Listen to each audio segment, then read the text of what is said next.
চলুন আমি আমার মূল আলোচনায় ফিরে যাই। আলোচনার বিষয় কি? কবর ও হাসর। একটু পিছন থেকে আসি। কবরে যাওয়ার আগের অধ্যায়টা হলো কি? মৃত্যু। তার আগে আসি, মানুষকে ঈমান আনতে হয় কয়টি বিষয়ের উপরে? 6টি বিষয়ের উপরে। কয়টি? 6টি। জিবরিল আল্লাহ রাসূল সাল্লাল্লাহু আলাইহি ওয়াসাল্লামের কাছে মানুষের রূপ ধরে এসে জিজ্ঞাসা করেছিলেন, আখবিরনি আনিল ঈমান, আমাকে ঈমান সম্পর্কে সংবাদ দিন। ঈমান কি জিনিস? কার উপরে ঈমান আনতে হবে? আল্লাহ রাসূল সাল্লাল্লাহু আলাইহি ওয়াসাল্লাম বললেন, বলো, আন তুমিনা বিল্লাহি ওয়া মালাইকাতিহি ওয়া কুতুবিহি ওয়া রুসুলিহি ওয়াল ইয়াউমিল আখির ওয়া আন তুমিনা বিল কদরি খায়রিহি ওয়া শাররিহি। কয়টা বিষয় হলো? 6টা। সহিহ বুখারীর হাদিস, এটি মিশকাতের 2 নম্বর হাদিস। সম্মানিত উপস্থিতি, দেখুন, আমানতু বিল্লাহি ওয়া মালাইকাতিহি ওয়া কুতুবিহি ওয়া রুসুলিহি ওয়াল ইয়াউমিল আখির ওয়াল কদরি খায়রিহি ওয়া শাররিহি। এরপরে কি? মিনাল্লাহি তাআলা। তারপরে কি? ওয়াল বা'থ বা'দাল মাউত। তারপরে কি? শেষ হয়ে গেল। আর নেই। সম্মানিত উপস্থিতি, মিনাল্লাহি তাআলা, এটা যোগ দেওয়ার প্রয়োজন নেই। হাদিসে যতটুকু এসেছে ততটুকুর উপরে থাকে না। কোরআন মাজিদে যতটুকু এসেছে ততটুকুর উপরে থাকে না। বাড়ানোর দরকার নেই। সুন্নাতের অনুসরণে তো কথা হয়ে গেছে, হয়ে যায়নি? কথা তো হয়ে গেছে যে বাড়ানোর দরকার, কমানোর দরকার নেই। সম্মানিত উপস্থিতি, ওয়াল বা'থ বা'দাল মাউত, এটা যোগ দেওয়ার দরকার নেই। সরাসরি দিন শিখাতে, ইসলাম শিখাতে, ঈমান শিখাতে জিবরিল আলাইহিস সালাম মানুষের রূপ ধরে মুহাম্মদ সাল্লাল্লাহু আলাইহি ওয়াসাল্লামের কাছে এসেছিলেন। হাঁটু গেড়ে বসলেন, জিজ্ঞাসা করলেন, ঈমান কি? তখন বললেন, বলো, আল্লাহর প্রতি ঈমান আনলাম, ফেরেশতাগণের প্রতি ঈমান আনলাম, রাসূলগণের উপর ঈমান আনলাম, কিতাব সমূহের উপর ঈমান আনলাম,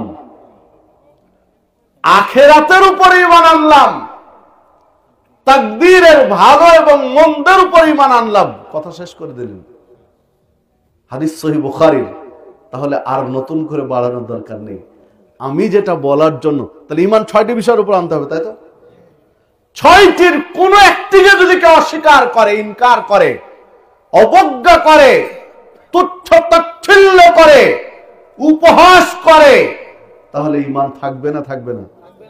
ঈমান ভেঙে যাবে, থাকবে না।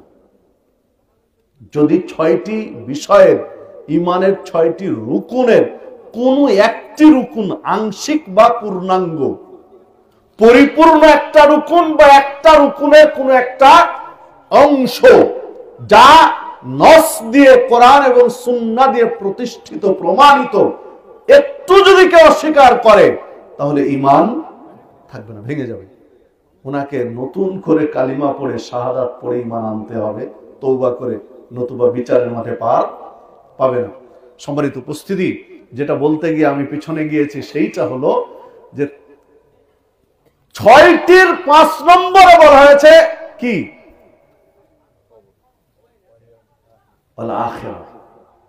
আখিরাতের উপরে।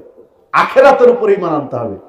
আখিরাতের উপরে ঈমান আনতে হবে মানে মৃত্যু, মানে দুনিয়াবী জীবন আর পরকাল জীবন। 2টা জীবন না প্রাথমিকভাবে?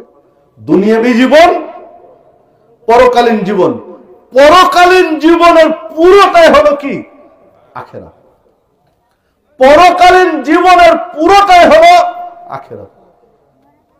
পরকালীন জীবন বলতে, আখিরাত বলতে মৃত্যু, মৃত্যুর পরে কবরের জীবন, কবরের জীবনের পরে হাসরের মাঠ, হাসরের মাঠের পরে পুলসেরাত, পুলসেরাতের পরে জান্নাত কিংবা জাহান্নাম, কবরের আযাব, কবরের শান্তি, জান্নাতের সুখ স্বাচ্ছন্দ্য, জাহান্নামের শাস্তি, এই পুরো প্রজেক্টের নাম হলো কি? আখিরাত। এর কোন একটা অংশকে কেউ যদি অস্বীকার করে তাহলে ঈমান থাকবে না।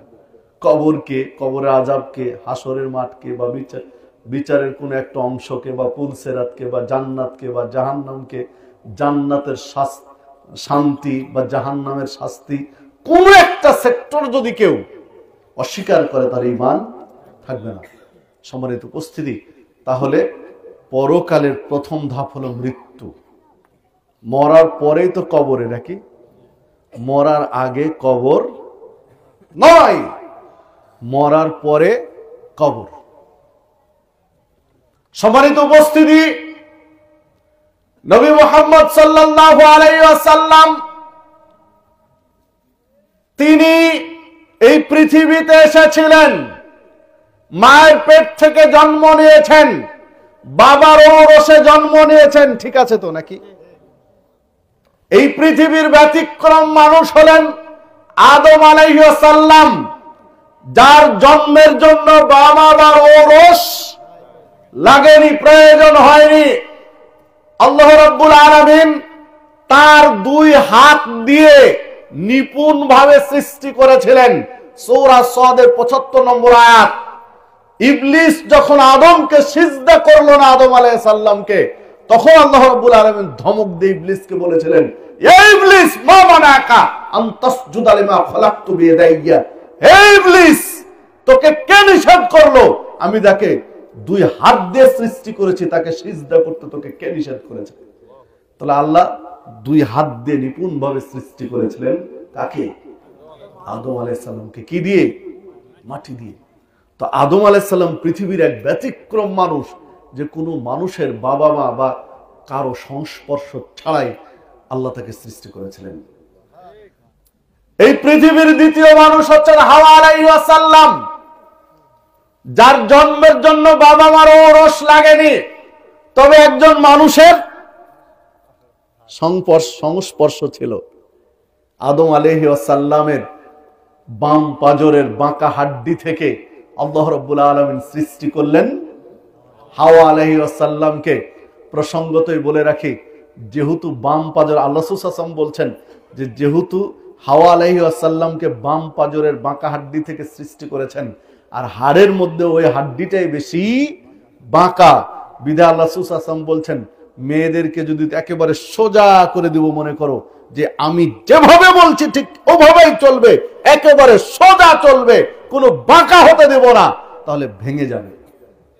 ভেঙে যাবে মানে কি? বিচ্ছিন্ন হয়ে যাবে, তালাক হয়ে যাবে।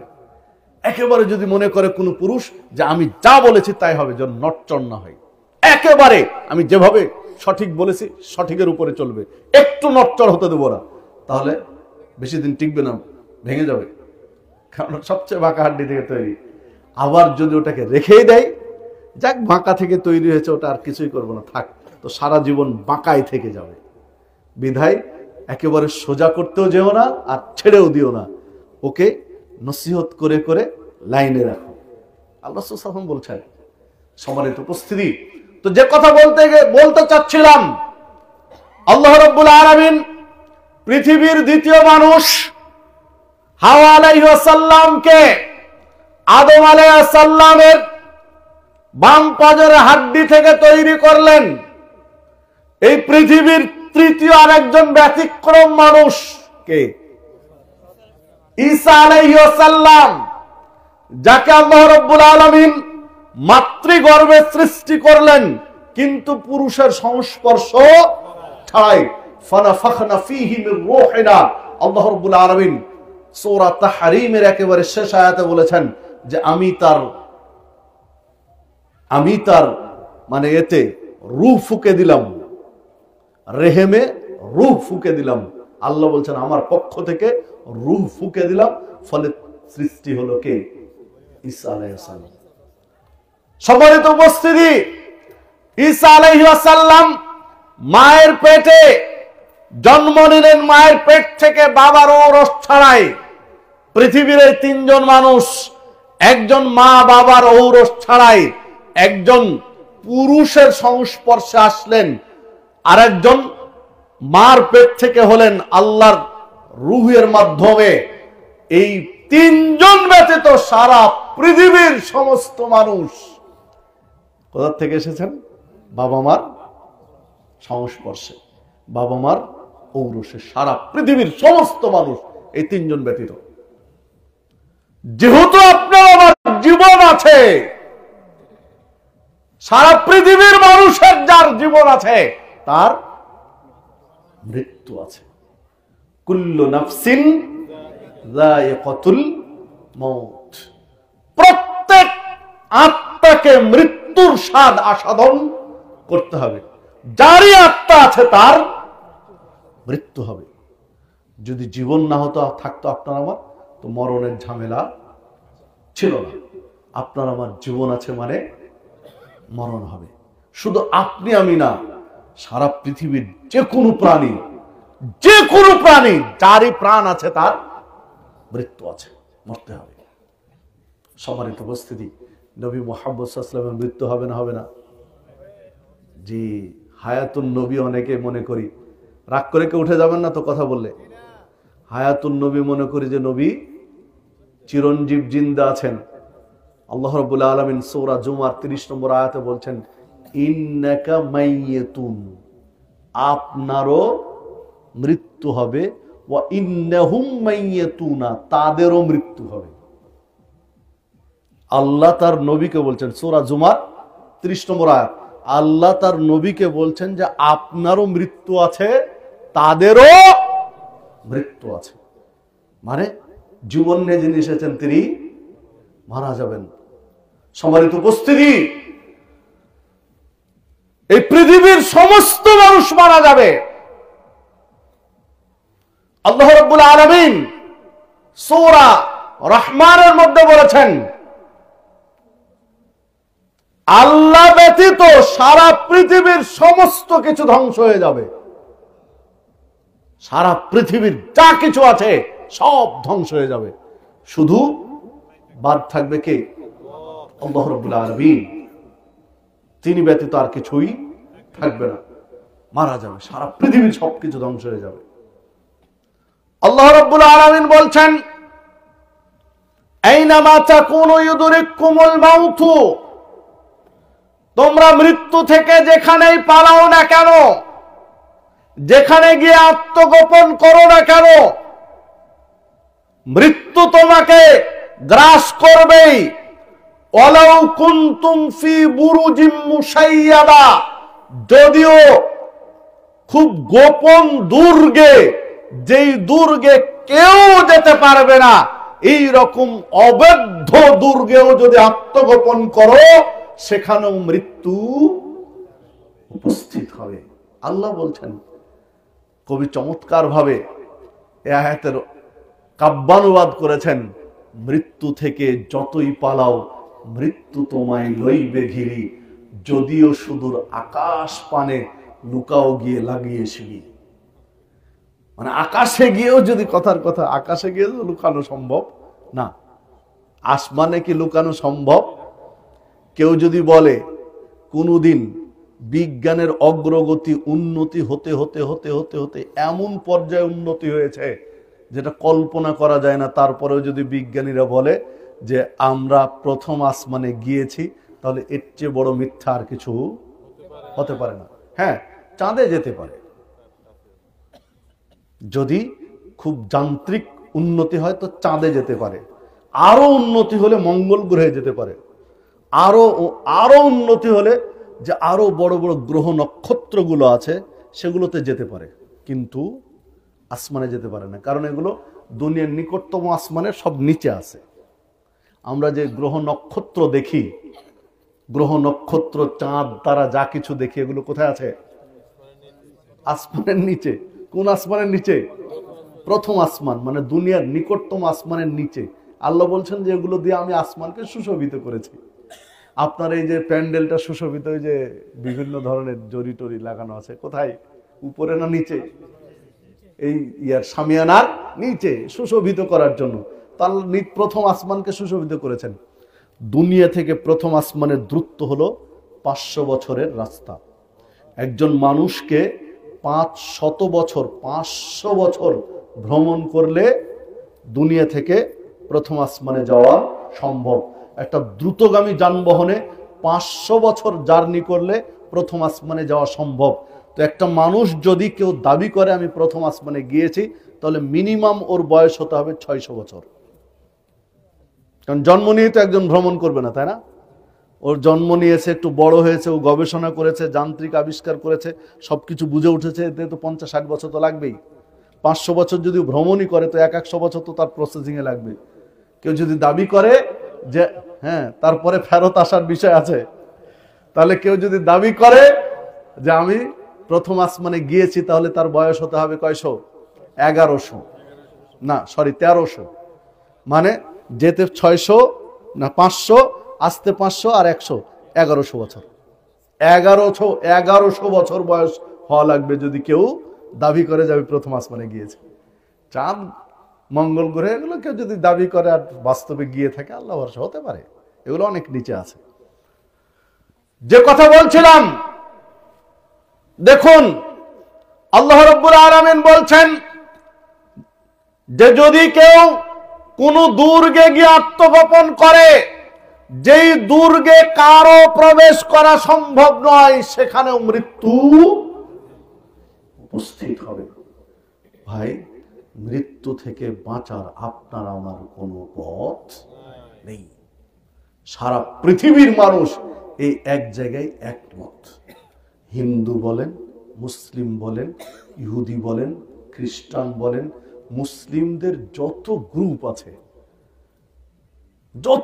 আছে, মাযহাবি বলেন, লা মাযহাবি বলেন, বা আরো যে মানে ব্রেলভি বলেন, বা দেওবন্দি বলেন, বা চিস্তিয়া বলেন, বা মুজাদ্দাদিয়া বলেন, বা আর যত গ্রুপ আছে, কাদেরিয়া বলেন, বা আর যত গ্রুপ আছে, কেউ দ্বিমত পোষণ করেনি কি নিয়ে? মৃত্যু নিয়ে। কারণ মরণ আছে, সবার আছে। মরণের বিষয়ে পৃথিবীর মানুষ একমত। হ্যাঁ, মরণের পরবর্তী জীবন নিয়ে মানুষ একমত নয়, কবর নিয়ে মানুষ একমত নয়। এমনকি রব কয়জন, রব নিয়েও পৃথিবীর মানুষ একমত নয়।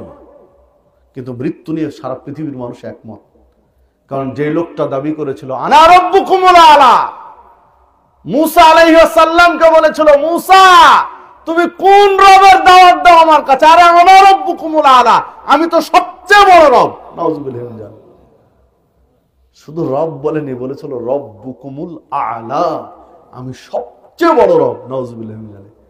ওই লোকটাও কিন্তু বেঁচে নেই, তার মরণ হয়েছে। তাহলে ভাই, আপনার আমারও মরণ হবে। মরণের পরের যেটা স্টেজ, মরণের পরের যেটা ধাপ, তার নাম হলো কবর। তার নাম হলো কবর। কবর বড় আশ্চর্য জিনিস।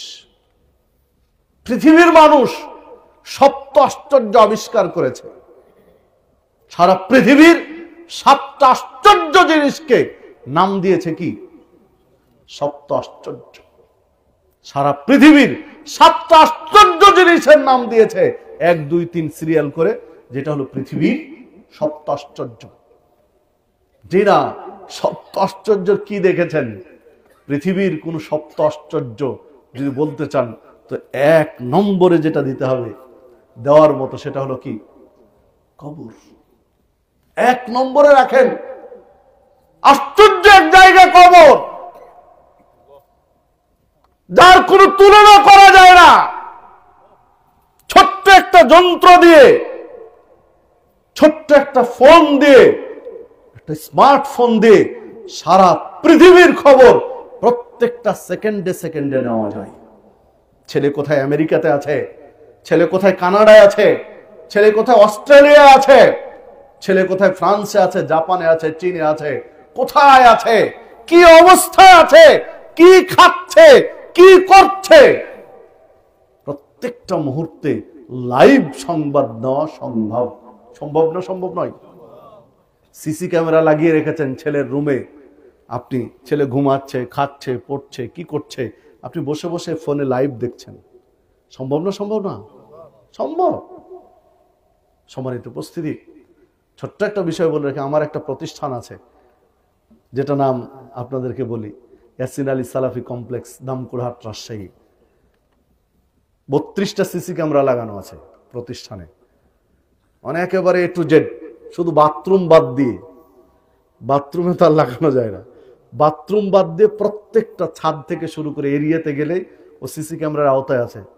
ছাত্র শিক্ষক প্রত্যেককে কখন কি করছে এটা নেওয়ার জন্য আমার ফোনেই যখন প্রয়োজন হয় দেখি যে কে কোথায় কি অবস্থায় আছে, এখন কে ঘুমাচ্ছে কে ঘুমাচ্ছে না ইত্যাদি। হয়তো বা দেখতে পারলাম না, আমার ব্যস্ততা দেখতে পারলাম না, যখন আমি ফ্রি হলাম তখন আমি ব্যাকে দেখছি যে এই সময়গুলো কে কি করেছে ইত্যাদি। কত আধুনিক যন্ত্র সহজ করে দেয়নি? মানে সারা পৃথিবীর সবকিছু হাতের মুঠোয়, ব্যাকে গিয়ে আগে কি ঘটেছে ওটা আবার পিছনে টেনে নিয়ে এসে দেখা সম্ভব হচ্ছে। অথচ বাড়ির পাশেই কবর, জানালার পাশেই কবর।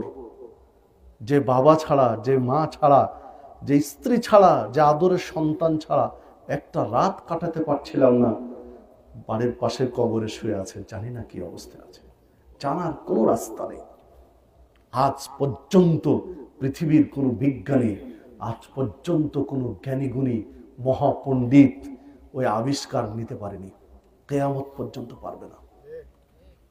সারা জীবন সারা পৃথিবীর বিজ্ঞানীরা যদি তপস্যা করে, সারা পৃথিবীর বিজ্ঞানীরা যদি একযোগে কাজ করে যে কবরের ভিতরে কি হচ্ছে একটু সংবাদ দিব, অসম্ভব, পারবে না। যুগ যুগ ধরে তাদের পীড়িত শেষ হয়ে যাবে, কিন্তু কবরের সংবাদ দিতে পারবে না। সব তো আশ্চর্য কি দেখেছেন? আশ্চর্য তো কবর, এক আশ্চর্য জায়গা। নবী মুহাম্মদ সাল্লাল্লাহু আলাইহি ওয়াসাল্লাম সাহাবীদের নিয়ে যাচ্ছিলেন একটা জানাজা নিয়ে। সাহাবী বলছেন, জানাজা নিয়ে গেলেন, জানাজা নিয়ে যাওয়ার পরে বোঝা গেল যে কবর প্রস্তুত হয়নি, আর একটু দেরি হবে কবর প্রস্তুত হতে। আল্লাহ রাসূল সাল্লাল্লাহু আলাইহি ওয়াসাল্লাম গোরস্থানে কবরের পাশে একটা কবরের পাশে বসে গেলেন, এমন ভাবে নীরব হয়ে গেলেন, চুপ হয়ে গেলেন। সাহাবী বলছেন যে ভাবে মনে হলো আল্লাহ রাসূল সাল্লাল্লাহু আলাইহি ওয়াসাল্লাম একবার চুপ রয়েছেন কবরের দিকে তাকিয়ে, তো অন্য সাহাবীরা একবার চুপচাপ আছেন। তো চুপচাপের পরিবেশটা এমনই মনে হচ্ছে যে আমাদের মাথায় যদি পাখি বসে তাও মনে হয় কেউ টের পাবে না, চুপচাপ নীরব বসে আছেন। আল্লাহ রাসূল সাল্লাল্লাহু আলাইহি ওয়াসাল্লাম বেশ কিছুক্ষণ চুপচাপ বসে থাকার পরে মাথা তুলে সাহাবীদেরকে বললেন যে তোমরা কবর থেকে আল্লাহর কাছে আশ্রয় প্রার্থনা করো, কবরের আযাব থেকে আল্লাহর কাছে আশ্রয় চাও। আরেকদিনের ঘটনা, সাহাবীরা বলছেন যে আল্লাহ রাসূল সাল্লাল্লাহু আলাইহি ওয়াসাল্লাম একজন একটা কবরের পাশে বসে কাঁদতে শুরু করলেন, চোখের পানি পড়ে কবরের মাটি ভিজে গেল, কিছুটা জায়গা কবরের মাটি ভিজে গেল চোখের পানিতে। আল্লাহ রাসূল সাল্লাল্লাহু আলাইহি ওয়াসাল্লাম বলছেন সাহাবীদেরকে যে কবর ভয়ঙ্কর আশ্চর্য জায়গা, তোমরা একটু আশ্রয় চাও আল্লাহর কাছে কবরের আযাব থেকে। তিরমিজির মধ্যে হাদিস বর্ণিত হয়েছে, উসমান রাদিয়াল্লাহু আনহুর একজন গোলাম, তিনি বর্ণনা করেছেন যে উসমান রাদিয়াল্লাহু আনহু যখনই কবর দেখতেন, যখনই কবরে আলোচনা শুনতেন, যখনই কবরে আলোচনা করতেন, কবরের প্রসঙ্গ আসলেই তিনি কান্নায় ভেঙে পড়তেন। এত পরিমাণে তার কান্না আসতো, চোখের পানি দিয়ে তার দাড়িগুলো ভিজে যেত, চোখের পানি গাল বেয়ে পড়ে পড়ে দাড়িগুলো ভিজে যেতে দেখেছে। একদিন গোলাম বলছেন, একদিন উসমান রাদিয়াল্লাহু আনহুকে জিজ্ঞাসা করলাম যে আপনি জান্নাতের আলোচনা জাহান্নামের আলোচনা করেন, জান্নাতের আলোচনা জাহান্নামের আলোচনা শোনেন, আপনি বিচারের মাঠের আলোচনা করেন শোনেন, আপনি পুলসিরাতের আলোচনা করেন শোনেন, কিন্তু আপনাকে এভাবে কোনোদিন কাঁদতে দেখিনি। জান্নাত জাহান্নামের আলোচনা আপনাকে এইভাবে কাঁদতে দেখেনি, পুলসিরাতের আলোচনা আপনাকে এভাবে কাঁদতে দেখেনি। হাসরের মাঠের আলোচনায় আপনাকে এভাবে কাঁদতে দেখিনি, যেভাবে কাঁদতে দেখেছি কবরের আলোচনায়।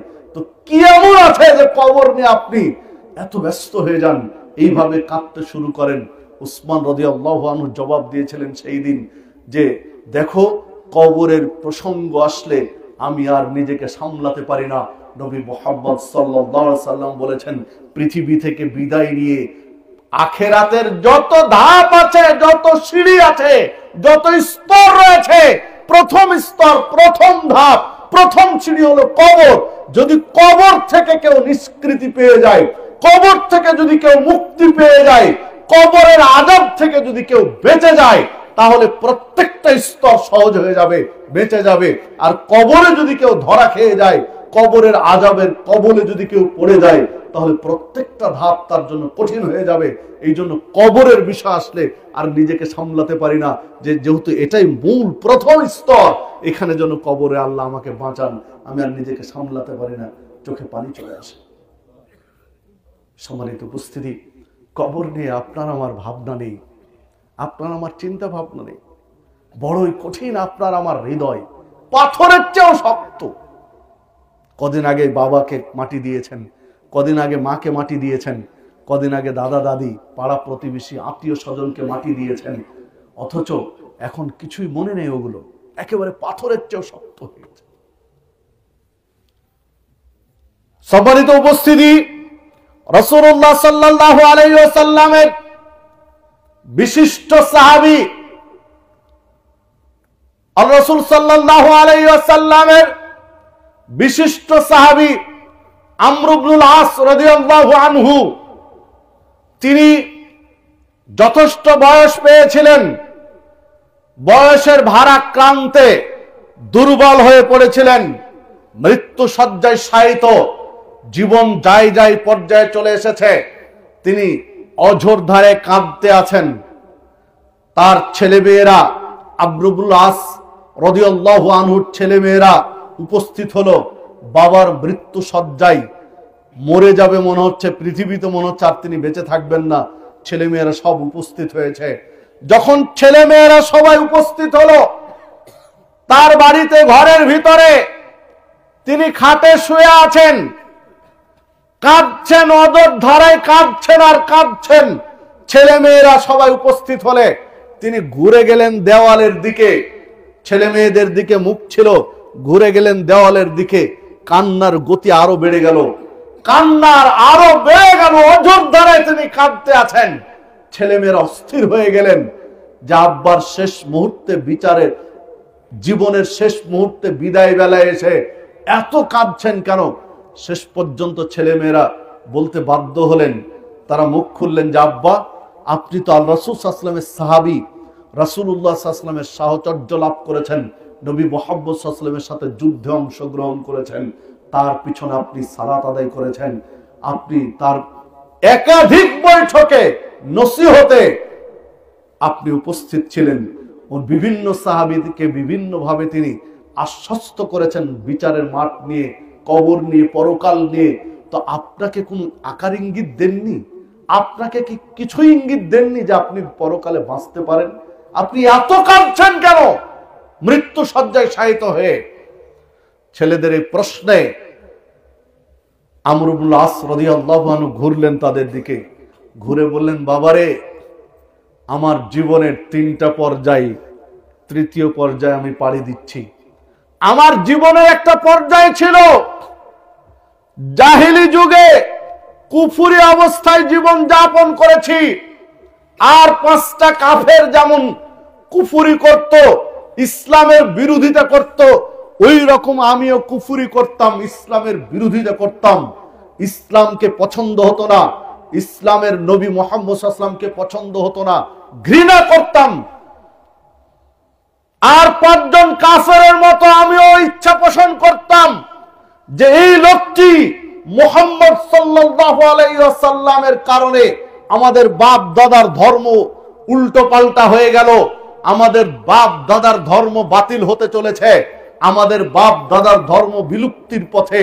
এই লোকটার কারণে মানুষ ইসলাম গ্রহণ করছে, আমাদের বাপ দাদার ধর্ম ক্ষতিগ্রস্ত হচ্ছে।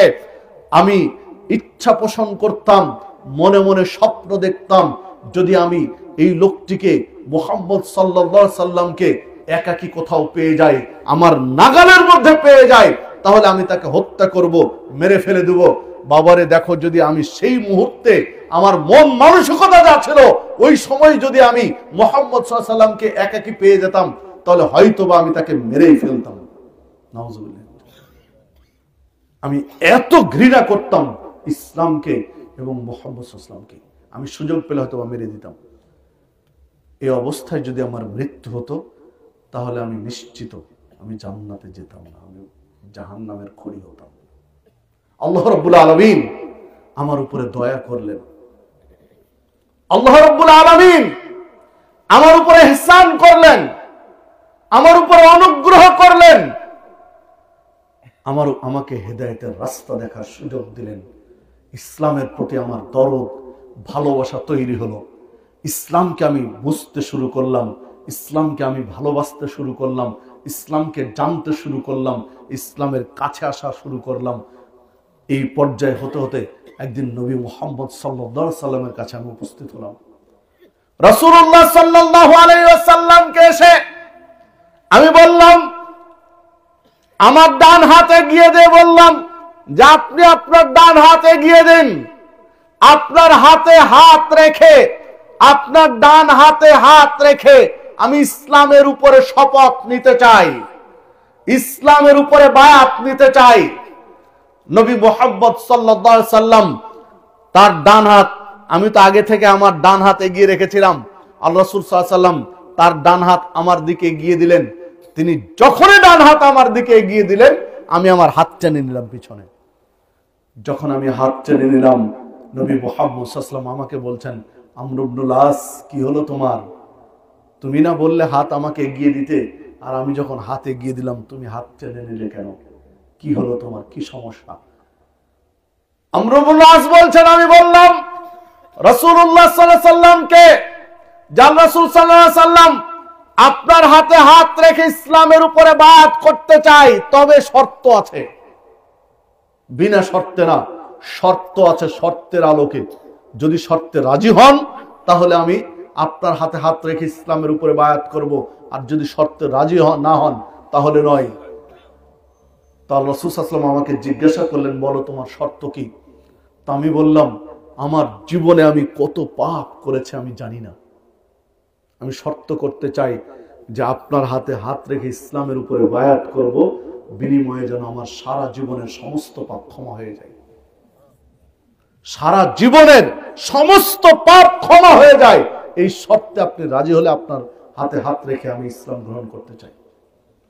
আল্লাহ রাসূল সাল্লাল্লাহু আলাইহি ওয়াসাল্লাম তখন আমাকে বললেন, আমরুল আস, তুমি শুনোনি, তুমি জানো না, তোমাকে কেউ বলেনি যে আন্নাল ইসলামা ইয়াহদিমু মা কানা ক্বাবলাহু, ইসলাম এমন একটা জীবন ব্যবস্থা যে ইসলাম কবুল করার সাথে সাথে ওই ব্যক্তির সারা জীবনের সমস্ত পাপ আল্লাহ ক্ষমা করে দেন।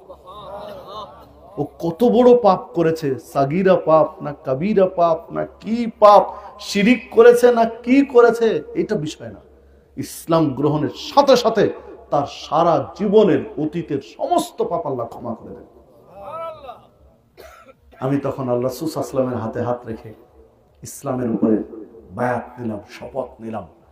নবী মুহাম্মদ সাল্লাল্লাহু আলাইহি ওয়াসাল্লামের কাছে মিশার, ভিড়ার সুযোগ পেলাম, তার কাছাকাছি আসার সুযোগ পেলাম, তার সাথে মিশার সুযোগ পেলাম। তাকে যা দেখলাম, তার অমায়িক আচরণ, তার ব্যবহার, তার ভদ্রতা, নম্রতা, এত মধুর, এত ভালোবাসা তার মধ্যে পেলাম যে তার প্রতি আমার যে এত ভালোবাসা তৈরি হলো। যখন তার কাছে আসতাম, আল্লাহ রাসূল সাল্লাল্লাহু আলাইহি ওয়াসাল্লামের কাছে, তখন অতিরিক্ত ভালোবাসার কারণে চোখ তুলে তার দিকে, তার চেহারার দিকে তাকাতে লজ্জা করতাম। তার সামনে আসলে মাথা নিচু করে নিতাম। এটা ভালোবাসার মানে আতিশয্যের কারণে, অতিরিক্ত ভালোবাসার কারণে মাথা উঁচু করে তার সামনে দাঁড়াতে পারতাম না, সামনে আসলে মাথা নিচু করে নিতাম। এত ভালোবাসা তৈরি হয়েছিল। এই একটা পর্যায় ছিল আমার জীবনের। এই সময় যদি আমার মৃত্যু হতো তাহলে আমি আশাবাদী ছিলাম আমি জান্নাতে যাব। কিন্তু তিনি আমাদের থেকে বিদায় নিলেন, চলে গেলেন পৃথিবী ছেড়ে। পর্যায়ক্রমে খোলাফায়ে রাশেদা তারাও পর্যায়ক্রমে বিদায় নিলেন। বয়োজ্যেষ্ঠ সাহাবীগণ, আশারে মুবাশশারা সাহাবীগণ পর্যায়ক্রমে বিদায় নিলেন। আমি এসে তোমাদের মতো দুনিয়াদারদের সময়ে পড়ে গেলাম। আমর ইবনে আস কাদেরকে বলছেন? ছেলে মেয়েদেরকে। তোমাদের মতো দুনিয়াদারদের সময় এসে আমি পড়ে গেলাম, যারা দুনিয়ার পিছনে ছুটছ। আখেরাত নিয়ে তোমাদের পরিকল্পনা কম, আখেরাত নিয়ে জল্পনা কল্পনা কম, দুনিয়া নিয়ে ব্যস্ত। তোমাদের মতো দুনিয়াদারদের পাল্লা এসে পড়ে গেলাম। আমিও দুনিয়ার প্রতি অনেক ঝুঁকে পড়লাম। এখন আমার ভয় হচ্ছে যে এখন যদি আমার মৃত্যু হয় আমি জান্নাত পাবো না পাবো না, জান্নাত পাবো না জাহান্নামে যেতে হবে। এই পরিস্থিতিতে এই কথা যখন আমার মাথার মধ্যে আসছে তখন আমি নিজেকে সামলাতে পারি না, চোখ বেয়ে পানি ঝরঝর করে চলে আসে। আমর ইবনে আস বলছেন, সহিহ মুসলিমের হাদিস 173 নম্বর হাদিস। চিন্তা করতে পারেন একজন বিশিষ্ট সাহাবী যিনি রাসূলের হাতে হাত রেখে বায়াত গ্রহণ করেছেন, যিনি রাসূল সাল্লাল্লাহু আলাইহি ওয়াসাল্লামের কাঁধে কাঁধ মিলিয়ে যুদ্ধ করেছেন, যিনি রাসূলুল্লাহ সাল্লাল্লাহু আলাইহি ওয়াসাল্লামের পিছনে সালাত আদায় করেছেন, একাধিক বৈঠকে বসেছেন। তিনি জীবনের পড়ন্ত বিকেলে এসে মৃত্যু শয্যায় নিজের কান্না ধরে রাখতে পারছেন না যে কি হবে আমার কবরে, কি হবে আমার আখেরাতে। তিনি অঝোর ধারায় কাঁদছেন। অথচ আপনি আমি সারাদিন দুনিয়ার পরিকল্পনা জল্পনে নিয়ে ব্যস্ত। অথচ সারা দিন সারা বছরে আখেরাতের চিন্তা মাথায় নিয়ে 10 মিনিট কেঁদেছি, 5 মিনিট কেঁদেছি, 2 মিনিট কেঁদেছি, হয়তোবা নেই, অনেকেরই নেই।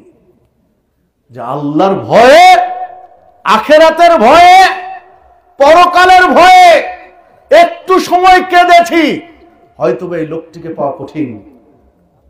অথচ কবর বাড়ির পাশেই রয়েছে, কবর দেখে আপনার আমার কোনো প্রেরণা জগায় না, পরকাল আখেরাতের কোনো ভয় আসে না। নবী মুহাম্মদ রাসূলুল্লাহ সাল্লাল্লাহু আলাইহি ওয়াসাল্লাম সাহাবীদের বৈঠকে একদিন বলছেন, আমি যা দেখি যদি তোমরা দেখতে, আমি যা শুনি যদি তোমরা শুনতে। এরপরে বলছেন আল্লাহ রাব্বুল আলামিনের যে অসংখ্য অগণিত ফেরেশতা কুল রয়েছে, তোমরা যে আসমান দেখো, সারা পৃথিবী থেকে আসমান যে দেখো, সারা আসমানে 4 আঙ্গুল পরিমাণ ফাঁকা জায়গা নেই যেখানে কোনো না কোনো ফেরেশতার সিজদা পড়েনি। যে আসমান তোমরা দেখো, এই আসমানে 4 আঙ্গুল ফাঁকা জায়গা নেই যেখানে কোনো ফেরেশতা সিজদা দেয়নি। পুরো আসমান সিজদা দিয়ে ফেরেশতারা ভরে দিয়েছেন। তারপরেও যখন আখেরাতের প্রসঙ্গ আসে, ভয়ে ভীতু সন্ত্রস্ত হয়ে ফেরেশতারাও আবল তাবল বলা শুরু করে। মানে ভয়ে কথা বলার সময় তাদের ব্যালেন্স রাখতে পারে না, ভয়ে। আর তাদের এই ভয় পাওয়া অযৌক্তিক না। আবার আল্লাহ রাসূল সাল্লাল্লাহু আলাইহি ওয়াসাল্লাম বলছেন, আমি যা জানি যদি তোমরা জানতে তাহলে তোমরা হাসতে কম, কাঁদতে বেশি। আমি যা জানি যদি জানতে তোমরা, হাসি থাকতো না তোমাদের চেহারায়, তোমাদের চোখে মুখে হাসি থাকতো না, তোমরা কাঁদতে আর কাঁদতে। একটু আনন্দ পাওয়ার জন্য রাত্রে স্ত্রীর কাছে বিছানায় যেতে না। কিসের আনন্দ? কি হবে আনন্দ করে?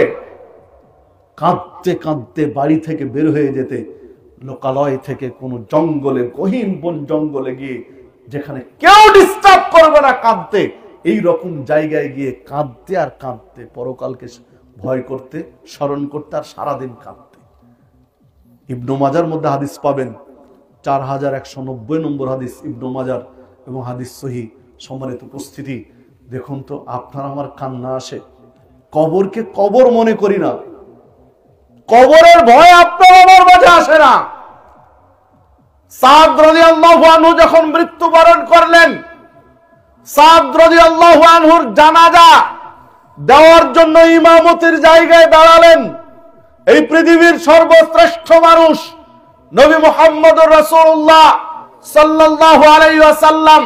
সাদ রাদিয়াল্লাহু আনহুর জানাজা দেওয়ার জন্য দাঁড়ালেন, জানাজায় দাঁড়ালেন। জানাজা হয়ে গেল, জানাজার পরে কবর দিয়ে দিলেন, কবর দিয়ে মাটি দেওয়া হয়ে গেল। মাটি দেওয়ার পরে নবী মুহাম্মদ সাল্লাল্লাহু আলাইহি ওয়াসাল্লাম তড়িঘড়ি করে সাদ রাদিয়াল্লাহু আনহুর কবরের দিকে এগিয়ে গিয়ে দোয়া করা শুরু করলেন। সাদ রাদিয়াল্লাহু আনহুর জন্য ব্যতিব্যস্ত হয়ে গেলেন দোয়া করতে। দোয়া করলেন লম্বা সময় ধরে, দোয়া শেষ করলেন। সাহাবায়ে কেরাম জিজ্ঞাসা করলেন যে আল্লাহর রাসূল সাল্লাল্লাহু আলাইহি ওয়াসাল্লাম, আপনাকে এই রকম ব্যস্ত হতে দেখিনি, আজকে যেমনটা দেখলাম আপনি এর আগেও একাধিক সাহাবীর কবর দিয়েছেন, জানাজা পড়িয়েছেন, কিন্তু এত ব্যস্ত তো দেখিনি। এত ব্যস্ত হয়ে দোয়া করলেন, আমরা কিছু বুঝতে পারলাম না কি ঘটনা ঘটেছে। নবী মুহাম্মদ সাল্লাল্লাহু আলাইহি ওয়াসাল্লাম বলছেন, সাদ এমন একজন সম্মানিত সাহাবী, তোমাদের মধ্যে সাদ এমন একজন মর্যাদাবান সাহাবী, যখন সাদের জান কবজ করে মালাকুল মাউত, তখন আল্লাহর আরশ কেঁপে উঠেছিল। সাদের মতো একজন বিশিষ্ট জন, সাদের মতো একজন সম্মানিত মর্যাদাবান ব্যক্তি পৃথিবী থেকে শেষ হয়ে যাচ্ছে, আল্লাহর আরশ কেঁপে উঠেছিল তখন। যখন সাদের মৃত্যু হয়, মালাকুল মউত জান কবজ করে, তখন আল্লাহ আসমানের দরজাগুলো খুলে দিয়েছিলেন। সাদের যখন আমি জানাজায় দাঁড়ালাম, আল্লাহ রাসূল সাল্লাল্লাহু আলাইহি ওয়াসাল্লাম বলছেন, আমি যখন সাদের জানাজা দেওয়ার জন্য ইমামতির জায়গায় দাঁড়ালাম, তখন দেখলাম আল্লাহর নির্দেশে ৭০,০০০ ফেরেশতা জানাজায় অংশগ্রহণ করেছে। একটা দুইটা নয়, ৭০,০০০ ফেরেশতা সাদের জানাজায় দাঁড়িয়ে আল্লাহর কাছে ক্ষমা চাচ্ছে যে আল্লাহ তুমি সাদকে ক্ষমা করে দাও। ৭০,০০০ ফেরেশতা যার জন্য ক্ষমা চাইলো। আল্লাহর আরশ যার মৃত্যু থেকে উঠলো, আসমানের দরজা আল্লাহ খুলে দিলেন যার মৃত্যুর সম্মানে। আমি সাদকে যখন কবরে রেখে দিয়ে মাটি দিয়ে দিলাম, সরে গেলে তোমরা, আমি সরে গেলাম, তখন দেখলাম সাদের লাশকে কবরের মাটি দুই দিক থেকে চেপে ধরেছে। আমি এটা সইতে পারলাম না। যার জন্য ৭০,০০০ ফেরেশতা ক্ষমা চেয়েছে, কবর তাকে ছাড় দিল না। তখন আমি দ্রুত দোয়া করা শুরু করলাম। আমি দোয়া শুরু করলে মাটি ছেড়ে দিল কবরকে। সাহাবীরা দেখো, যদি কবর কাউকে ছেড়ে দিত তাহলে সাদকে ছেড়ে দিত। কবর যদি কাউকে ছেড়ে দিত, চাপ দেওয়া থেকে যদি কবর ছেড়ে দিত, কবরের মাটি যদি কাউকে ছেড়ে দিত, তাহলে আজকে সাদকে ছেড়ে দিত। কারণ সাদের জন্য ৭০,০০০ ফেরেশতা ক্ষমা চেয়েছে, আল্লাহর আরশ কেঁপে উঠেছে, আল্লাহ আসমানের দরজা খুলে দিয়েছিলেন। তারপরেও দেখো সাদকে কবর ছেড়ে দেয়নি, মানে কবর কাউকে ছেড়ে দিবে না। তোমরা কবরের বিষয়ে সাবধান হও, কবরের বিষয়ে তোমরা সতর্ক হও, কবর থেকে সাবধান হও। নবী মুহাম্মদ সাল্লাল্লাহু আলাইহি ওয়াসাল্লাম বলছেন, যখন কবর দিয়ে দেওয়া হয়, কবর দিয়ে দেওয়া হলে দুইজন ফেরেশতা আসেন, যে আলোচনা আপনাদের শোনা, মুনকার এবং নাকির। দুইজন ফেরেশতা এসে জিজ্ঞাসা করেন, মান রব্বুক, তোমার রব কে? তখন বলে, রব্বি আল্লাহ, আমার রব হচ্ছে আল্লাহ। মা দীনুকা, তোমার দিন কি? দীনুল ইসলাম, আমার দিনের নাম হচ্ছে ইসলাম। তৃতীয় প্রশ্ন করা হয়, মা হাদার রাজুল আল্লাযী বুইসা ফীকুম, এই যে তোমাদের কাছে যে লোকটিকে পাঠানো হয়েছিল, ইনি কে? তখন জবাব দেয়, হুয়া রাসূলুল্লাহ ওয়া হুয়া মুহাম্মদ সাল্লাল্লাহু আলাইহি ওয়াসাল্লাম।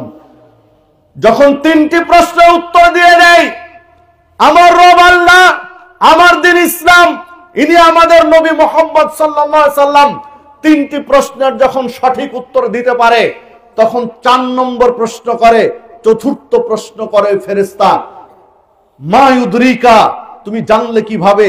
কে জানালো তোমাকে? কোথায় জানলে যে তোমার দিন ইসলাম, ইনি তোমাদের নবী, ইনি তোমাদের রব, তোমার রব আল্লাহ, এটা তোমাকে কে শিখালো, কে জানালো? তখন লোকটি জবাব দেয়, যে তিনটি প্রশ্নের উত্তর দিয়েছে, লোকটি জবাব দেয়, কারাতু কিতাবাল্লাহ, আমি আল্লাহর কিতাব পড়েছি, কোরআন মাজিদ তেলাওয়াত করেছি, কোরআন তেলাওয়াত করে জেনেছি যে আমার রব আল্লাহ, আমার দিন ইসলাম, ইনি আমাদের নবী। শুধু কোরআন তেলাওয়াতই নয়, ফাআমানতু, আমি কোরআনের উপরে ঈমান এনেছি, ওয়াসতাদদাকতু, আমি কোরআন অনুযায়ী জীবন যাপন করার চেষ্টা করেছি, কোরআনের বিধিবিধান অনুযায়ী, কোরআনের হুকুম হাকাম অনুযায়ী, কোরআনের মাসালা অনুযায়ী আমার জীবন, আমার পরিবার গড়ার চেষ্টা করেছি। তিনটা প্রশ্ন হবে, মোট কয়টা কবরে? চারটা। 4 নম্বর প্রশ্নের উত্তর যখন চাইবে যে তুমি জানলে কিভাবে, কে জানালো, তখন বলবে কোরআন পড়েছি, কোরআন এর উপরে ঈমান এনেছি, এ অনুযায়ী জীবন যাপন করেছি। 4টা প্রশ্নের যখন উত্তর দিয়েছে, ওয়ানাদা মুনাদি মিনাস সামা, আল্লাহ আসমান থেকে ডাক দিবেন, আহ্বান জানাবেন ওই ফেরেশতাদেরকে, যে ফেরেশতারা কবরের সওয়াল জবাব নিচ্ছে, তাদেরকে ডাক দিয়ে বলবেন, সাদাকা আবদি, ও আমার ফেরেশতারা, আমার বান্দা সত্য বলেছে, সঠিক জবাব দিয়েছে, বিধায় তার কবরে জান্নাতের বিছানা বিছিয়ে দাও, তাকে জান্নাতের পোশাক পরিয়ে দাও, জান্নাতের সাথে কবরের একটা সংযোগ স্থাপন করে দাও, যেন কবর থেকে জান্নাতের সুযোগ সুবিধা পেতে থাকে। সম্মানিত উপস্থিতি, ওই যে হাদিসটা পেয়েছিলেন, ওই হাদিসটা,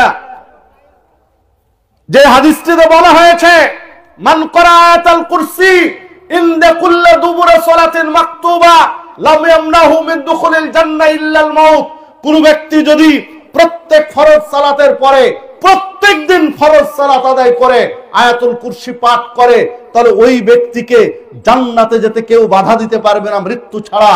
মানে মরলেই জান্নাতে যাবে, মারা গেলেই জান্নাতের সুযোগ সুবিধা পাবে। শুধু জান্নাত থেকে ঠেকিয়ে রেখেছে মরণ, মরণের কারণে জান্নাতে যেতে পারছে না।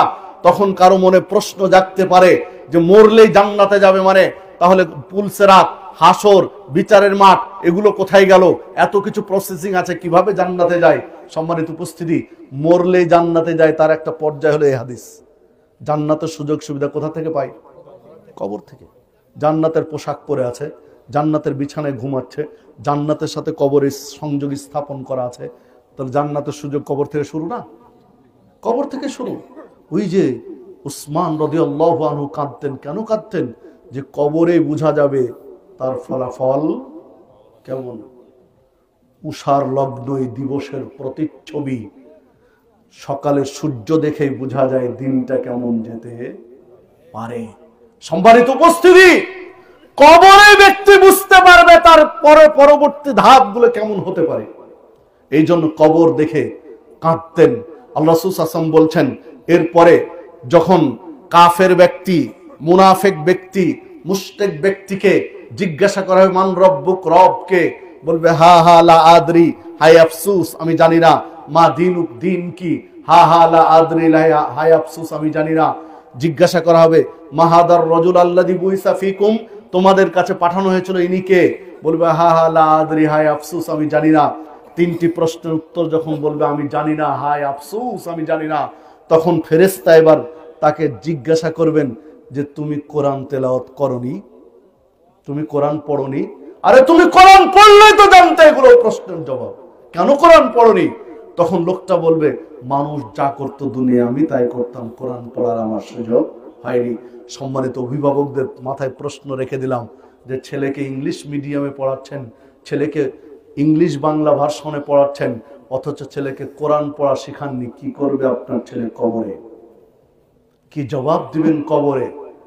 ছেলে ব্যারিস্টার হয়েছে বিদেশ থেকে, ছেলে ডাক্তার হয়ে এসেছে দেশের বাহির থেকে, ছেলে ইঞ্জিনিয়ার হয়ে এসেছে দেশের বাহির থেকে, ছেলে প্রফেসর হয়ে এসেছে, কিন্তু কোরআন তেলাওয়াত করা জানেনি। আপনি কি বানিয়েছেন ছেলেকে?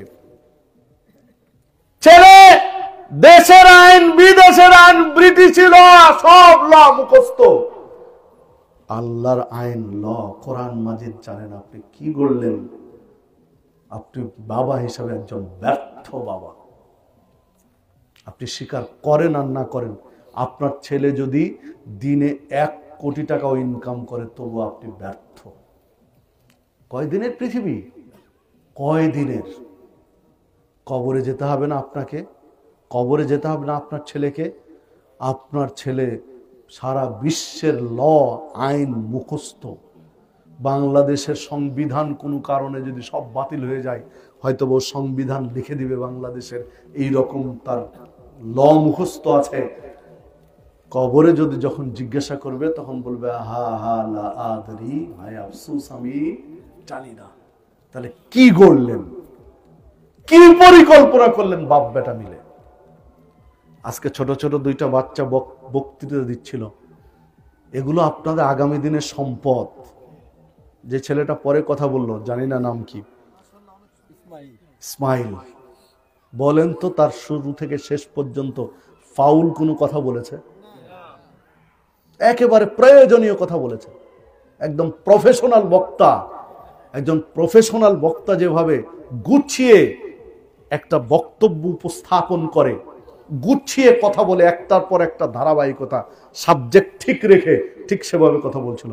হোক সে প্রস্তুতি নিয়ে এসেছে, বলবেন সে প্রস্তুতি নিয়ে এসেছে। বাংলাদেশের কোন বক্তা আছে যে কোন প্রস্তুতি ছাড়াই কথা বলে? বিশ্বের একজন আশ্চর্য, বিশ্বের এখন বর্তমান বিশ্বের আশ্চর্য মেধাবী কে? ডাক্তার জাকির নায়েক। জ্ঞানী গুণীদের এই কথা যে আশ্চর্য মেধা তার। আপনি মনে করছেন তিনি প্রস্তুতি না নিয়ে কথা বলেন? তিনি তার সাবজেক্টের উপরে পড়াশোনা করেন, তারপরে কথা বলেন। সাবজেক্টের উপরে পড়াশোনা করা লাগে না, এমনিতে কথা বলেন। যারা কেসা কাহিনী দিয়ে, উদ্ভট কাহিনী দিয়ে কথা বলেন, তারাও কিন্তু প্রস্তুতি দিতে হয়। উদ্ভট কাহিনী, কেসা কাহিনীদেরও আলাদা বই আছে, মানে তাকেও একটা প্রস্তুতি নিতে হয়। তো এই বাচ্চাটা প্রস্তুতি নিয়ে এসেছে। হ্যাঁ, ও আমাদের মতো বয়স হোক, যে ধারাবাহিকতায় আজকের কথা বলেছে, ও যদি তার ধারাবাহিকতা বজায় রাখতে পারে, ও যদি তার লেভেল বজায় রাখতে পারে, তাহলে 10-15 বছর পরে, আর 15 বছর পরে আপনি আপনার এই প্রোগ্রামের জন্য ওকে সিরিয়াল আগে দেওয়া লাগবে। সিরিয়াল দিতে হবে, তারপরে আপনি স্টেজে পাবেন। চাইলে স্টেজে পাওয়া যাবে না। সম্মানিত উপস্থিতি, ছোট ছোট বাচ্চাদের বিরক্ত হতে হবে না, এদেরকে একটু সুযোগ দিতে হবে। যদি সুযোগ না দেন শিখবে কোথা থেকে? এই গ্রামের তো বাচ্চাটা নাকি? আপনার গ্রামের বাচ্চা পাশের গ্রামে একটা মাহফিলে কথা বলতে দিবে? বড় বড় সব বক্তারা বসে আছে, ওকে স্টেজে উঠতে দিবে? তার পাশের গ্রামে উঠতে দিবে? সুযোগই দিবে না। তাহলে নিজেদের ছেলেকে আগে নিজেদের জায়গায় গড়ার সুযোগ দিতে হবে। যদি মনে হয় ছোট বাচ্চা তুমি কি জানো, আর তুমি কি শিখেছো, খুতবা দিবে মানে বাবা না জমার খুতবা দিতে, তাহলে শিখবে কোথা থেকে? নিজেদের মসজিদগুলোতে যারা এগুলো সম্ভাবনাময় তরুণ, আগামী দিনের ভবিষ্যৎ, এদেরকে সুযোগ দিতে হবে। সুযোগ পেলেই না এরা একটা সময় আপনাদের এই চাহিদাগুলো পূরণ করতে পারবে। যে কথা বলছিলাম, খুব চমৎকার কথা বলছিল। আল্লাহ রাব্বুল আলামিন তার ইলমে বারাকা দান করুন।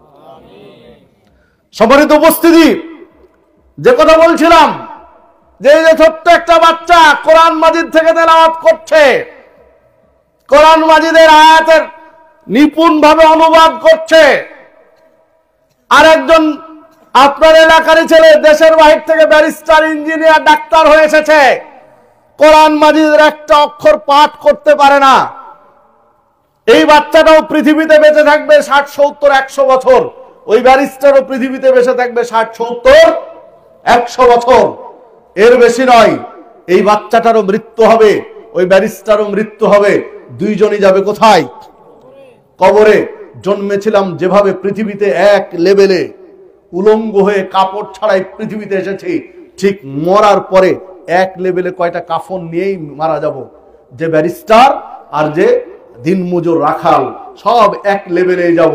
ব্যারিস্টারের জন্য আলাদা কাপড়, আলাদা পরিসংখ্যান, বেশি পরিমাণ, বেশি কি, যা রিক্সা চালক, ভ্যান চালক, দুইজন এক। পৃথিবীতে যেমন এক হয়ে এসেছি, পৃথিবী থেকে বিদায় নেব এক হয়ে। মাঝখানে মিছে পৃথিবী কয়েক বছরের এই বাগরাম বুড়ি। কিসের এই অহংকার? কয় টাকার অহংকার আপনার আমার? কিসের দাপট আপনার আপার? তোয়াক্কা করে না কাউকে, দিনকে তোয়াক্কা করে না। এখানে হাত লাগাচ্ছি, ওখানে হাত লাগাচ্ছি, দিনই মাহফিল গুলোতে ডিস্টার্ব করছি। কেন এত অহংকার আপনার আমার? একটু কবরে যান। বাড়ির পাশে যদি কবর থাকে, গ্রামে যে গোরস্থান আছে, ফজরের সালাতের পরে কবরে যান। নিরিবিলি, একেবারে নিরিবিলি পরিবেশ, সবাই যখন ঘুমাচ্ছে, ফজর পড়ে কবরে গিয়ে গোরস্থানে গিয়ে একটু ঠান্ডা মাথায় চিন্তা করেন যে মানুষগুলো শুয়ে আছে, এমনও মানুষ শুয়ে আছে আপনার চেয়ে যার টাকা পয়সা অনেক বেশি ছিল, আপনার চেয়ে যার বাড়িটা রাজপ্রাসাদের মতো ছিল, আপনার যে চেয়ে তার ব্যাংক ব্যালেন্স অনেক বেশি ছিল, আপনার চেয়ে যার ক্ষমতাও অনেক বেশি ছিল, আপনার চেয়ে তার দাপট পেশি শক্তি বাহুবল অনেক বেশি ছিল, তার এই পেশি শক্তি বাহুবল অর্থবিত্তের অহংকার দাপট 3.5 হাত মাটির নিচে চাপা পড়ে আছে, কিছুই করার নেই। তাহলে আপনারও তো দাসাত সেই হবে, কয়েকটা দিন অপেক্ষা করেন, তার অহংকার গুলো যেমন মাটির নিচে চাপা পড়ে আছে আপনাকেও চাপা পড়তে হবে। তাহলে কেন মাত্র কয়েকদিনের দুনিয়াতে এসে কেন বাগরাম বড়ি? নবী মুহাম্মদ সাল্লাল্লাহু আলাইহি ওয়াসাল্লাম বলছেন, যখন 3টি প্রশ্নের জবাব দিতে পারবে না তখন ফেরেশতা এসে বলবে, কেন তুমি কোরআন তেলাওয়াত করনি? করলেই তো পারতে। ছেলে মেয়েকে আর যাই শিখান, কোরআনের জ্ঞান প্রথম অবশ্যই দিবেন। প্রত্যেক বাবা মার এটা জিম্মেদারি। তলাবুল ইলমে ফারিদা আলা কুল্লি মুসলিম, প্রত্যেক মুসলিমের উপরে জ্ঞান অর্জন করা ফরজ। কিসের জ্ঞান? বাংলা, ইংরেজি, অঙ্ক, বিজ্ঞান? জি না, ইসলামের জ্ঞান। বাংলা, ইংরেজি, অঙ্ক, বিজ্ঞান ইসলাম শিখতে নিষেধ করেনি, প্রয়োজন আছে শিখেন, যার যত প্রয়োজন শিখেন, তবে তার ফরজ হচ্ছে দ্বীনের জ্ঞান। দ্বীনের জ্ঞানটা আগে শিখান, তারপরে যা কিছু শিখান। দ্বীনের জ্ঞান না শিখে মহাপণ্ডিত বানিয়েছেন, বুঝা যাবে ঠেলা সামলা দেবে কোথায়? কবরে গিয়ে। দ্বীনের জ্ঞানটা আগে শিখান। সম্মানিত উপস্থিতি, যে কথা বলছিলাম, যখন জবাব দিতে পারলো না, আল্লাহ রাব্বুল আলামিন আসমান থেকে আওয়াজ দেবেন, আমার এই বান্দা মিথ্যাবাদী, সুযোগ পেয়েছে পৃথিবীতে অথচ শিখেনি। আমার এই মিথ্যুক বান্দার কবরে জাহান্নামের বিছানা বিছিয়ে দাও, জাহান্নামের পোশাক পরিয়ে দাও, জাহান্নামের সাথে কবরের একটা সংযোগ স্থাপন করে দাও, জাহান্নামের কষ্ট কবর থেকেই ভোগ করা শুরু করুক, জাহান্নামের সাথে তার কবরকে সংযোগ করে দাও। সম্মানিত উপস্থিতি, এরপরে আল্লাহ রাসূল সাল্লাল্লাহু আলাইহি ওয়াসাল্লাম বলছেন, এরপরে একজন ফেরেশতা আসবেন, সওয়াল জবাবের ফেরেশতা চলে গেলেন, একজন ফেরেশতা আসবেন অন্ধ, যিনি চোখে দেখেন না, বধির, যিনি কানে শুনেন না। চোখে দেখে না, কানে শুনে না। চোখে দেখলে আপনাকে দেখে না তার একটু মায়া হতো, কানে শুনলে না হয় আপনার কষ্টটা শুনে একটু দয়া হতো। চোখেও দেখে না, কানেও শুনে না, মানে আপনার প্রতি তার দয়াও নেই, আপনার প্রতি তার মায়াও নেই। আল্লাহ রাব্বুল আলামিন তাকে যা বলে পাঠিয়েছেন ঠিক সেটাই তিনি বাস্তবায়ন করবেন। উনি একটা হাতুড়ি নিয়ে আসবেন, যে হাতুড়িটা এত বড়, আল্লাহ রাসূল সাল্লাল্লাহু আলাইহি ওয়াসাল্লাম বলছেন, পৃথিবীর কোন পাহাড়ের উপরে, পৃথিবীর সবচেয়ে বড় পাহাড়ের চূড়ায় যদি হাতুড়ি দিয়ে মারা হয়, তো পৃথিবীর ওই পাহাড়টি এক হাতুড়ির বাড়িতে ধুলি কণায় পরিণত হতো, ধুলোয় উড়ে যেত। এই হাতুড়ি দিয়ে ওই লোকটির মাথার উপরে বাড়ি দেওয়া হবে, মাথার উপরে বাড়ি দেওয়ার সাথে সাথে তার পুরো শরীর রক্ত, গোস্ত, হাড়, হাড্ডি ধুলি কণার মতো একবার চারিদিকে ছিন্ন ভিন্ন হয়ে যাবে। তার শরীরে যত শক্তি আছে সর্বশক্তি দিয়ে চিৎকার করবে। তার চিৎকারের আওয়াজ পূর্ব দিগন্ত থেকে নিয়ে পশ্চিম দিগন্ত পর্যন্ত সারা পৃথিবীর সৃষ্টি জগৎ শুনতে পাবে, ইল্লা সাকালাইন, মানুষ এবং জিন ব্যতীত। মানুষ এবং জিন ব্যতীত সারা পৃথিবীর সৃষ্টিজীব তার চিৎকার শুনতে পাবে। আবার হাতুড়িটা যখন তুলবে, এর মধ্যে আল্লাহ রাব্বুল আলামিন তাকে আবার জড়ো করে দিবেন, এক করে দিবেন, আবার হাতুড়ি মারবে, আবার চিৎকার দিবে, সারা পৃথিবীর প্রাণীকুল শুনবে, মানুষ জিন ব্যতীত। আবার ছিন্ন ভিন্ন হয়ে পড়েছে, আবার হাতুড়ি তুলবে, আবার আল্লাহ এক করে দিবেন। কিয়ামত পর্যন্ত চলতে থাকবে তার এই শাস্তি। সম্মানিত উপস্থিতি, আল্লাহ রাসূল সাল্লাল্লাহু আলাইহি ওয়াসাল্লাম বলছেন, ইবনে মাজার মধ্যে হাদিস রয়েছে, যে যদি এই আওয়াজ তোমরা শুনতে পেতে, দুনিয়ার কথা আর মাথায় থাকতো না। কিসের দুনিয়া, কিসের খাওয়া পড়া?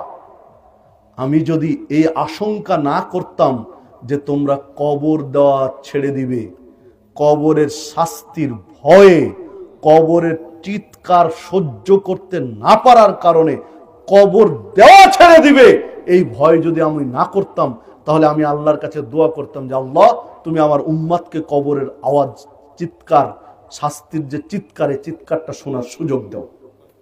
আমি আল্লাহকে বলতাম এটা, কিন্তু কেন বলিনি? যে তোমরা এই চিৎকার সহ্য করতে পারবে না, খাওয়া নাওয়া সব ছেড়ে দিবে, সব দুনিয়াদারি ছেড়ে দিবে, তোমরা শাস্তির ভয়ে তোমরা কবর দেওয়া ছেড়ে দিবে, কবর দিতে যাবে না। এই জন্য আমি আল্লাহর কাছে ফরিয়াদ করিনি। সম্মানিত উপস্থিতি, আজকে কবরকে আপনি আমি কবর মনে করি না, কবরকে কবর মনে করি না। মুসনাদ আহমদের হাদিস মেশকাতের মধ্যে পাবেন 1542 নম্বর হাদিস, সহিহ বুখারীতে বিস্তারিত আলোচনা এসেছে।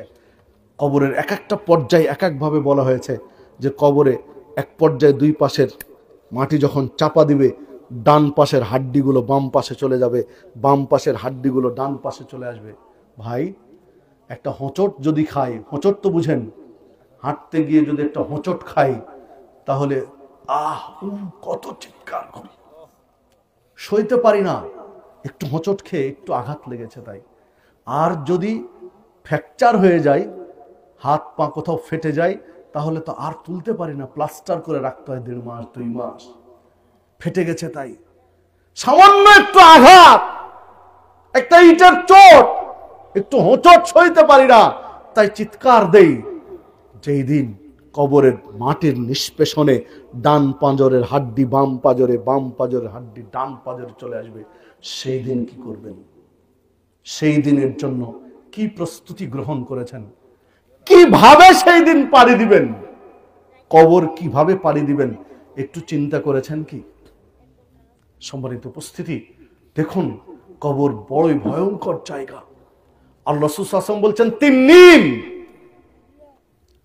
সাপ থাকবে কবরে, এক একটা সাপের 9টা করে মাথা,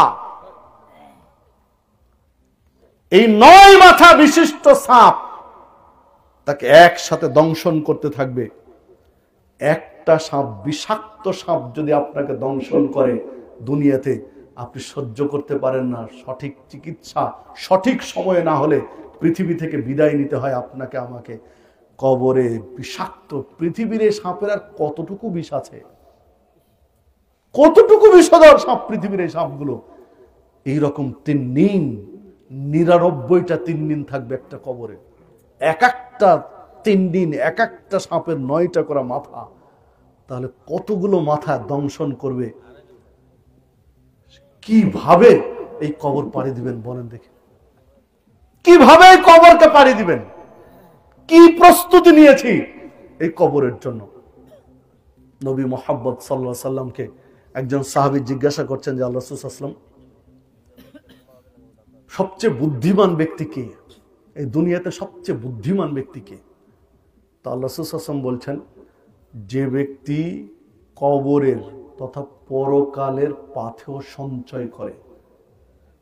পরকাল কিভাবে পাড়ি দিবে এইটা ও রেডি করে রেখেছে, দুনিয়া কিভাবে পাড়ি দিবে এটা ওটা ভাবে না, এই লোকটা হলো প্রকৃত বুদ্ধিমান। আপনি আমি দুনিয়ায় এস্টাবলিশড হতে হবে, দুনিয়ায় প্রতিষ্ঠিত হতে হবে, দুনিয়ায় গাড়ি বাড়ি থাকতে হবে, ব্যাংক ব্যালেন্স থাকতে হবে, এই নিয়ে ব্যস্ত। জি, এই দুনিয়া কয়দিনের? আখেরাত স্থায়ী।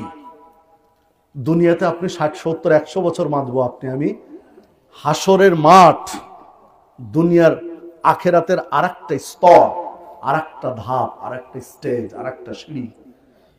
হাসরের মাঠ, হাসরের মাঠ, বিচারের মাঠ, বিচারের মাঠের একটা দিন হবে পৃথিবীর 50,000 বছরের সমান একটা দিন। তো পৃথিবীর 50,000 বছরের সমান ওই একটা দিন কি করে পাড়ি দিবেন, এই চিন্তা কি আপনার আমার মাথায় আছে? এই দুনিয়ার 70-100 বছরের জন্য কি করে স্টাবলিশড হতে হবে? ছেলে মেয়েকে খুব নিপুণভাবে, স্ত্রী স্বামী বাবা মা 2 জন মিলে নিপুণভাবে চিন্তা ফিকির করছি যে কি সাবজেক্টে পড়ালে, কিভাবে তাকে গড়লে তার ফিউচারটা উজ্জ্বল হবে, তার ভবিষ্যৎটা আলোকিত হবে, বড় কিছু করবে, সবার মুখ উজ্জ্বল করবে। সারাদিন প্ল্যান প্রোগ্রাম করে 12, 13, 14 বছর পড়াচ্ছি ওই প্ল্যান নিয়ে, দিয়ে তার ফিউচারকে আলোকিত করলাম। সম্মানিত উপস্থিতি, কত বছরের জন্য ফিউচার আলোকিত করলাম? 60-70 বছরের জন্য।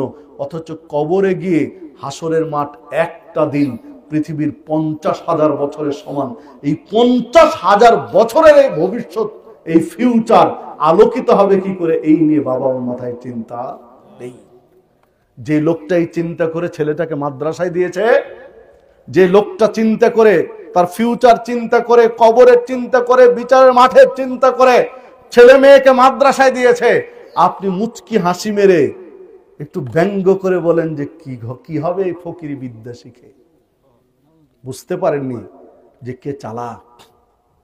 আপনি নিজেকে বড় চালাক মনে করেন কয়দিনের? 70 বছরের জন্য। আর যে লোকটা চুপ করে আপনার কথায় চুপ করে মাথা নিচু করে আছে, ছেলে মেয়েকে মাদ্রাসায় দিন শিখাচ্ছে, ওই লোকটা হাজার হাজার বছরের ফিউচার গড়ে দিচ্ছে বাচ্চার।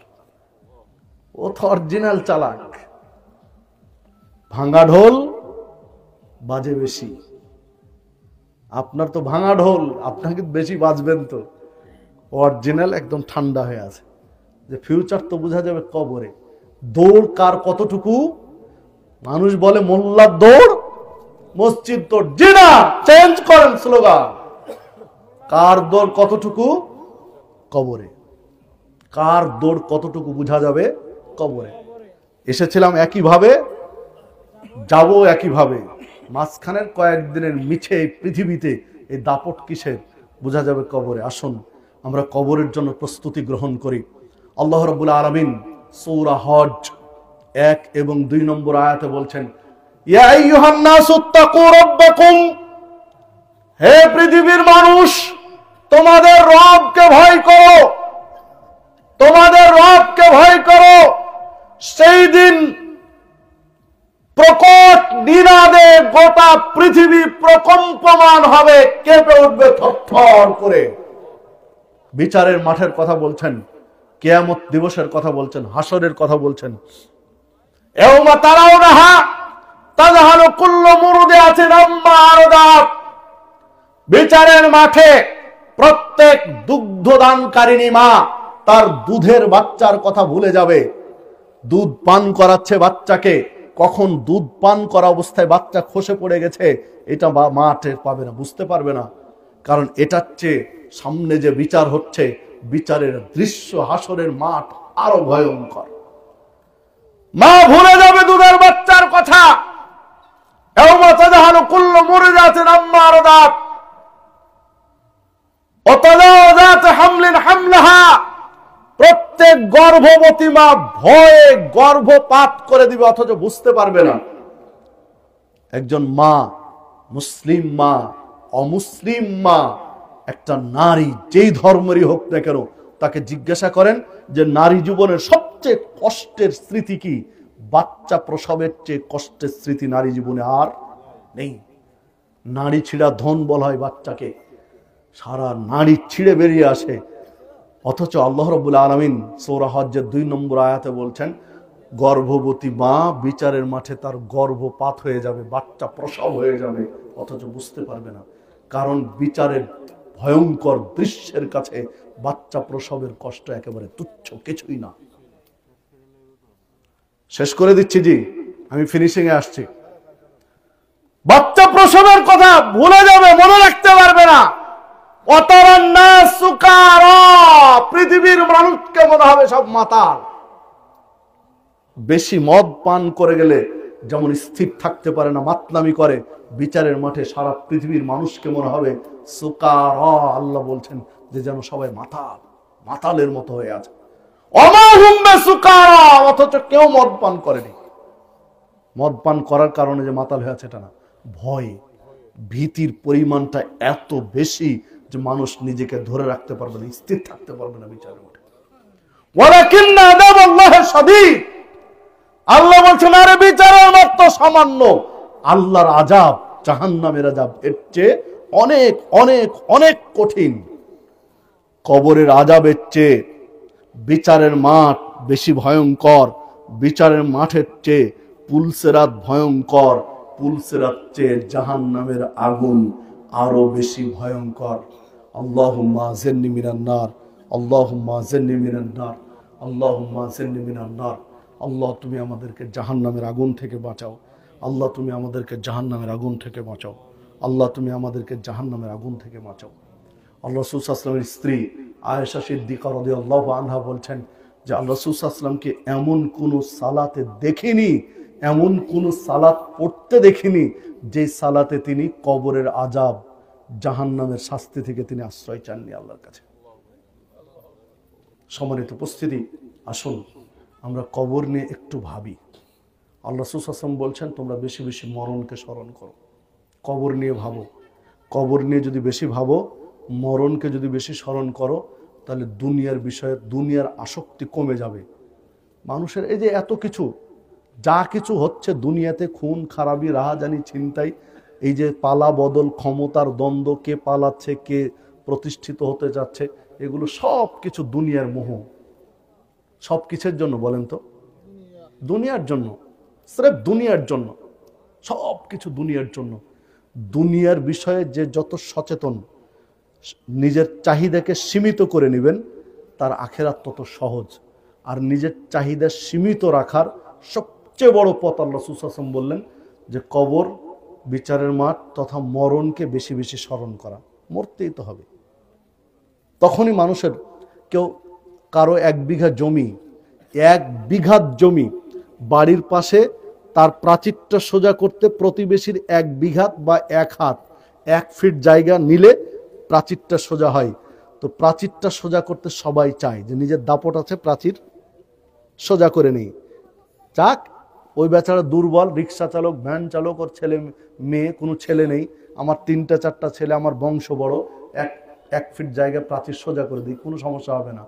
বাস্তবিক সোজা করছেন ওই লোকটা বেচারা দুর্বল, মাজলুম মানুষ, কিছু বলতে পারে না। আপনি এটা কেন করছেন? কারণ আপনার দুনিয়ার চাহিদা বেশি। যদি মরণ, কবর, পরকালের চিন্তা বেশি থাকতো, তখন আপনি যখনই প্রাচীরটা দিবেন, তখনই আপনি 1 ফিট বাড়িয়ে নয়, বরং 1/2 ফিট ছেড়ে দিতেন, যে যদি ওই লোকটা আমার দিকে একটু ঢুকে থাকে, তাহলে আমি কবরে কি জবাব দেব, হাসরের মাঠ কিভাবে পাড়ি দেব। আল্লাহ রাব্বুল আলামিনের নবী মুহাম্মদ সাল্লাল্লাহু আলাইহি ওয়াসাল্লাম বলেছেন, কেউ যদি কারো 1 বিঘা জায়গা জোর করে দখল করে, তো বিচারের মাঠে 7 স্তর জমিন তার গলায় ঝুলিয়ে দেওয়া হবে। তাহলে আমার গলায় 7 স্তর জমিন ঝুলিয়ে দেবে, থাক, আমারই বরং 1 ফিট ছেড়ে রাখি, আমারটাই ছাড়া থাকে 1 ফিট, যেন আমি বেঁচে থাকি। এটা কখন হবে? মানুষ কখন করতে পারবে? যখন পরকালের চিন্তা বেশি থাকবে। এই চিন্তা নিয়েই সমাজ গঠন করেছিলেন মুহাম্মদ সাল্লাল্লাহু আলাইহি সাল্লাম। এই জন্য সাহাবীরা কোনোদিন অপরাধের দিকে তাকাননি, যেতেন না, কারণ তার পরকালকে প্রাধান্য দিতেন। কি হবে দুনিয়ার এই অত্যাচার, জুলুম, নির্যাতন করে, যেহেতু কবরে জবাব দিতে হবে। আসুন আমরা নিজের জীবনকে গড়ে তুলি সেইভাবে। আল্লাহ রাব্বুল আলামিন সেই তৌফিক দান করুন। আলোচনা শেষে ছোট্ট একটু আপনাদের জ্ঞাতার্থে বলে রাখি, আমার লেখা বেশ কিছু বই আছে এখানে, চাইলে আপনার বইগুলো স্টেজ থেকে সংগ্রহ করতে পারেন। বিশেষ করে 3টা বইয়ের কথা বেশি আমি বলে থাকি, যে ঈমান ও ইসলাম ভঙ্গের কারণ, কি কি কারণে একজন মানুষের ঈমান ইসলাম ভেঙে যায়, কোরআন তেলাওয়াতের ফজিলত, যে কারণে, কেন কোরআন তেলাওয়াত করবেন, কেন বাচ্চাকে কোরআন তেলাওয়াত করাবেন।